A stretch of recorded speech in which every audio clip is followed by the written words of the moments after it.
नमस्कार दोस्तों, स्वागत है आप सभी का आज के मोस्ट इम्पॉर्टेंट टॉपिक में। आज का टॉपिक है फिजिक्स का मात्रक एवं मापन, जो आने वाले हर एग्जाम के लिए बहुत ही ज़्यादा महत्वपूर्ण रहने वाला है। तो चलिए दोस्तों शुरू करते हैं आज का पहला क्वेश्चन। आज का पहला क्वेश्चन होगा दोस्तों, बल का एसआई मात्रक क्या है? बल का एसआई मात्रक क्या होता है? जिसका सही आंसर हो जाएगा ऑप्शन नंबर ए, न्यूटन। बल का एसआई मात्रक न्यूटन होता है।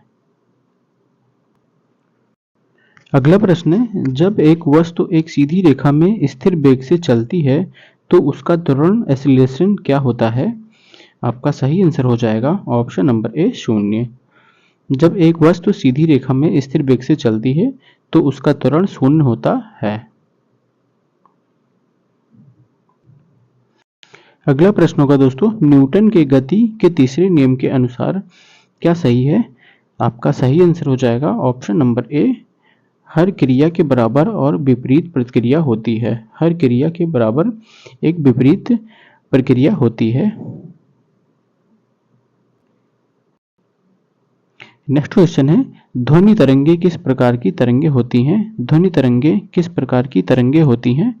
जिसका सही आंसर हो जाएगा ऑप्शन नंबर बी, अनुदैर्घ्य तरंगे। ध्वनि तरंगे अनुदैर्घ्य तरंगे होती हैं। अगला प्रश्न है, प्रकाश का वेग किस माध्यम में सबसे अधिक होता है? प्रकाश का वेग किस माध्यम में सबसे अधिक होता है?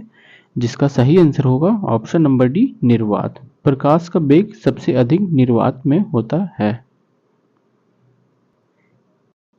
अगला प्रश्न है दोस्तों, ओम का नियम क्या बताता है? ओम का नियम क्या बताता है?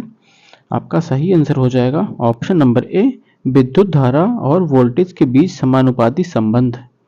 विद्युत धारा और वोल्टेज के बीच समानुपाती संबंध को दर्शाता है।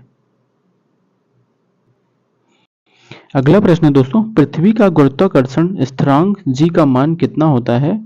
पृथ्वी पर गुरुत्वाकर्षण का जी का मान कितना होता है? जिसका सही आंसर हो जाएगा ऑप्शन नंबर ए, 9.8 मीटर पर सेकेंड स्क्वायर। अगला प्रश्न है, कोणीय वेग का एसआई मात्रक क्या होता है? कोणीय वेग का एसआई मात्रक क्या होता है? जिसका सही आंसर हो जाएगा option number D, B, radian प्रति सेकंड। रेडियन प्रति सेकंड कोणीय वेग का एसआई मात्रक होता है। अगला प्रश्न है, विद्युत धारा को मापने के लिए किस यंत्र का उपयोग किया जाता है? विद्युत धारा को मापने के लिए किस यंत्र का उपयोग किया जाता है? जिसका सही आंसर हो जाएगा ऑप्शन नंबर बी, अमीटर। अगला प्रश्न होगा, स्थैतिक घर्षण बल हमेशा किस दिशा में होता है? स्थैतिक घर्षण बल किस दिशा में होता है? जिसका सही आंसर हो जाएगा ऑप्शन नंबर ए, गति के विपरीत।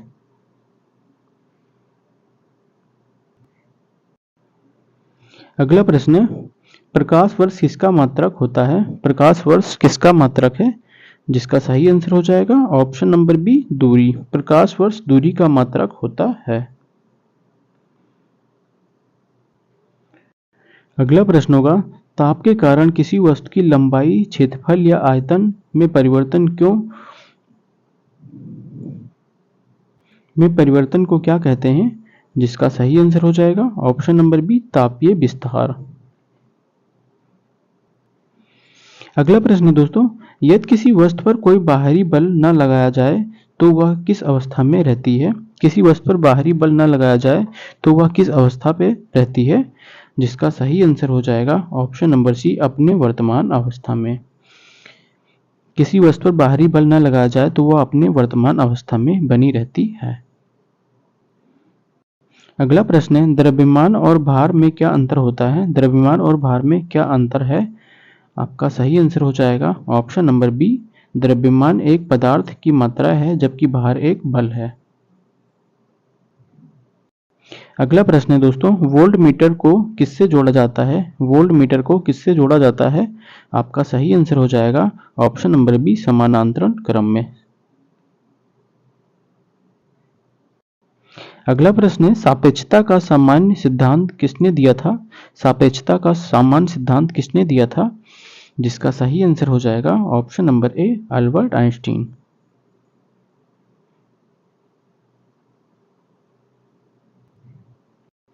नेक्स्ट क्वेश्चन होगा दोस्तों, ध्वनि की तीव्रता को किस यंत्र से मापा जाता है? ध्वनि की तीव्रता को किस यंत्र से मापा जाता है? आपका सही आंसर हो जाएगा ऑप्शन नंबर डी, डेसिबल। ध्वनि की तीव्रता को डेसिबल यंत्र से मापा जाता है।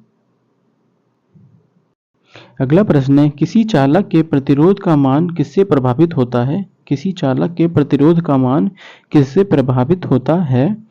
आपका सही आंसर हो जाएगा ऑप्शन नंबर डी, उपरोक्त सभी। किसी चालक के प्रतिरोध का मान लगभग उपरोक्त सभी से प्रभावित होता है। चालक की लंबाई, चालक की सामग्री, चालक का क्षेत्रफल, इन सभी से प्रभावित होता है। नेक्स्ट क्वेश्चन है, किस प्रकार की लेंस का प्रयोग निकट दृष्टि दोष के सुधार में किया जाता है? निकट दृष्टि दोष के सुधार में किया जाता है किस लेंस का? जिसका सही आंसर हो जाएगा ऑप्शन नंबर बी, अवतल लेंस। अगला प्रश्न है, प्रतिध्वनि तब उत्पन्न होती है जब ध्वनि तरंगे किसी सतह से कितनी दूरी पर टकराती हैं? जिसका सही आंसर हो जाएगा ऑप्शन नंबर ए, 17 मीटर। अगला प्रश्न दोस्तों, चुंबकीय क्षेत्र की दिशा का निर्धारण करने के लिए कौन सा नियम प्रयोग किया जाता है? चुंबकीय क्षेत्र की दिशा का निर्धारण करने के लिए कौन सा नियम प्रयोग किया जाता है? जिसका सही आंसर हो जाएगा ऑप्शन नंबर बी, दाएं हाथ का नियम। दाएं हाथ का नियम चुंबकीय क्षेत्र की दिशा का निर्धारण करने के लिए प्रयोग किया जाता है। अगला प्रश्न है, किसी वस्तु का अपवर्तनांक रिफ्लेक्टिव इंडेक्स क्या दर्शाता है?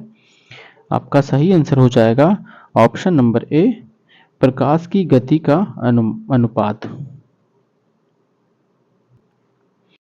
नेक्स्ट क्वेश्चन है, किस प्रक्रिया द्वारा ठोस से द्रव में परिवर्तित होता है? किस प्रक्रिया द्वारा ठोस से द्रव में परिवर्तन होता है? आपका सही आंसर हो जाएगा ऑप्शन नंबर ए, गलन।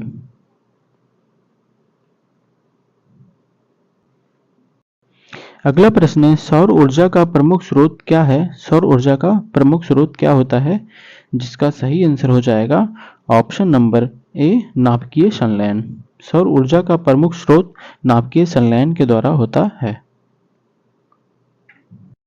नेक्स्ट क्वेश्चन है दोस्तों, ध्वनि की गति किस माध्यम में सबसे अधिक होती है? ध्वनि की गति किस माध्यम में सबसे अधिक होती है? आपका सही आंसर हो जाएगा ऑप्शन नंबर ए, ठोस। ध्वनि की गति सबसे अधिक ठोस पदार्थ में होती है।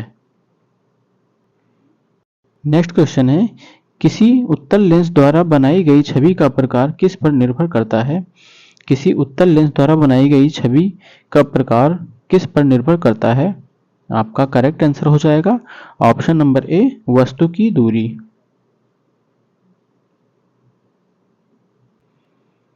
नेक्स्ट क्वेश्चन है, जब कोई वस्तु ध्वनि की गति से तेज चलती है तो उसे क्या कहते हैं? जब कोई वस्तु ध्वनि की गति से तेज चलती है तो उसे क्या कहते हैं? जिसका सही आंसर हो जाएगा ऑप्शन नंबर ए, सुपरसोनिक गति। सुपरसोनिक गति कहा जाता है। अगला प्रश्न है, किस ग्रह का गुरुत्वाकर्षण बल सबसे अधिक है? किस ग्रह का गुरुत्वाकर्षण बल सबसे अधिक होता है? आपका सही आंसर हो जाएगा ऑप्शन नंबर ए, पृथ्वी ग्रह।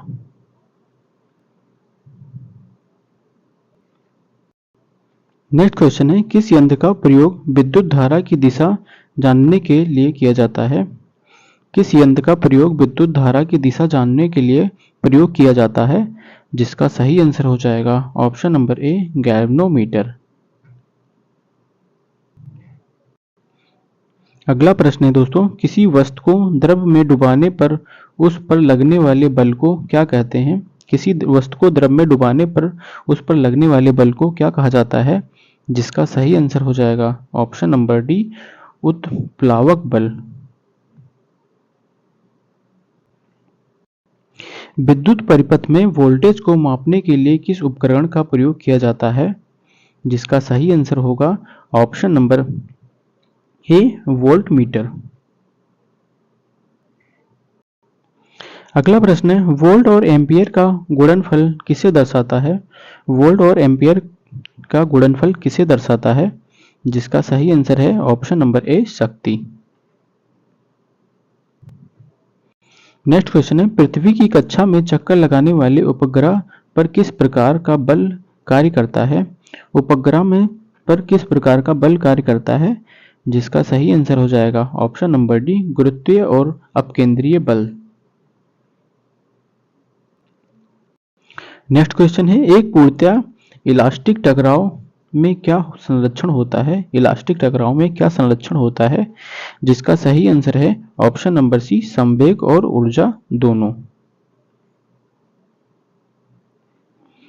अगला प्रश्न है दोस्तों, एक नलिका से पानी की धार बाहर निकलती है। यदि नलिका के मुख को संकुचित कर दिया जाए तो पानी की गति पर क्या प्रभाव पड़ेगा? जिसका सही आंसर होगा ऑप्शन नंबर बी, गति बढ़ेगी।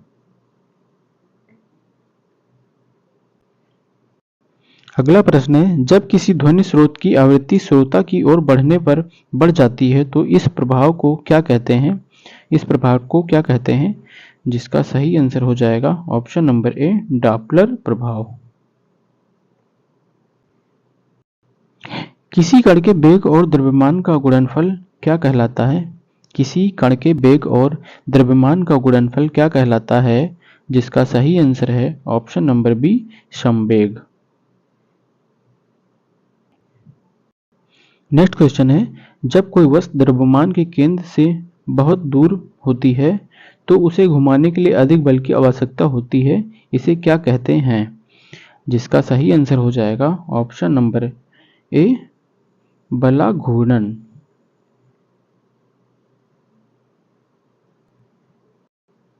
अगला प्रश्न है, किस तापमान पर सेंटीग्रेड और फ़ारेनहाइट पैमाने समान होते हैं? किस तापमान पर सेंटीग्रेड और फ़ारेनहाइट पैमाने समान होते हैं? जिसका सही आंसर हो जाएगा ऑप्शन नंबर ए, -40 डिग्री। अगला प्रश्न है, ध्वनि की गूंज उत्पन्न करने के लिए न्यूनतम कितनी दूरी होनी चाहिए? ध्वनि की गूंज उत्पन्न करने के लिए न्यूनतम कितनी दूरी होनी चाहिए? जिसका सही आंसर हो जाएगा ऑप्शन नंबर ए, 17 मीटर।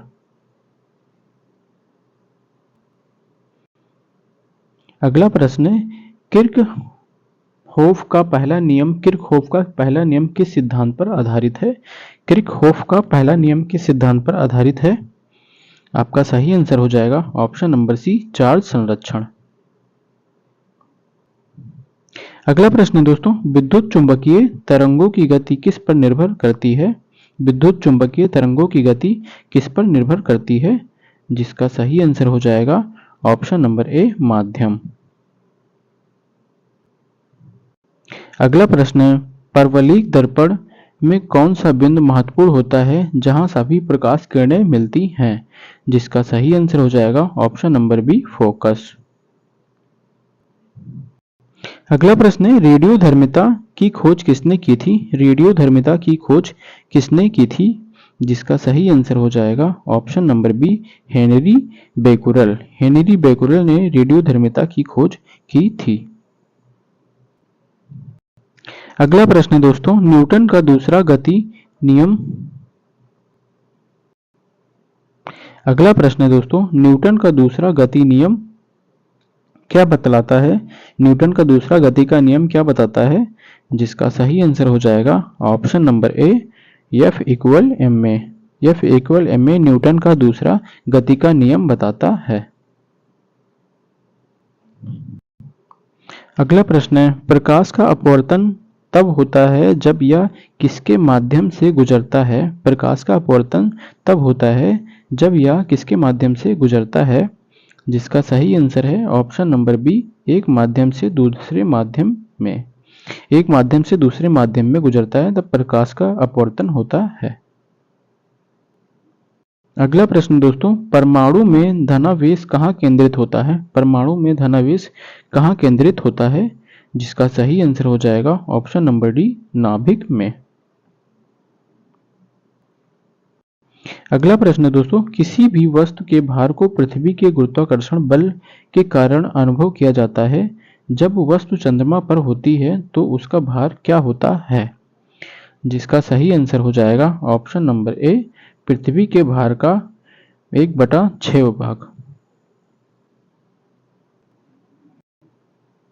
नेक्स्ट क्वेश्चन है, स्थैतिक घर्षण का मान हमेशा कितना होता है? स्थैतिक घर्षण का मान हमेशा कितना होता है?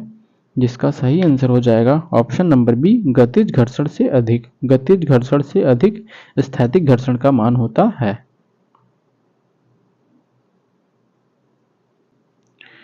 अगला प्रश्न है, किस सिद्धांत के आधार पर विमान उड़ते हैं? किस सिद्धांत के आधार पर विमान उड़ते हैं? जिसका सही आंसर हो जाएगा ऑप्शन नंबर बी, बर्नौली का सिद्धांत। बर्नौली का सिद्धांत के आधार पर विमान उड़ते हैं।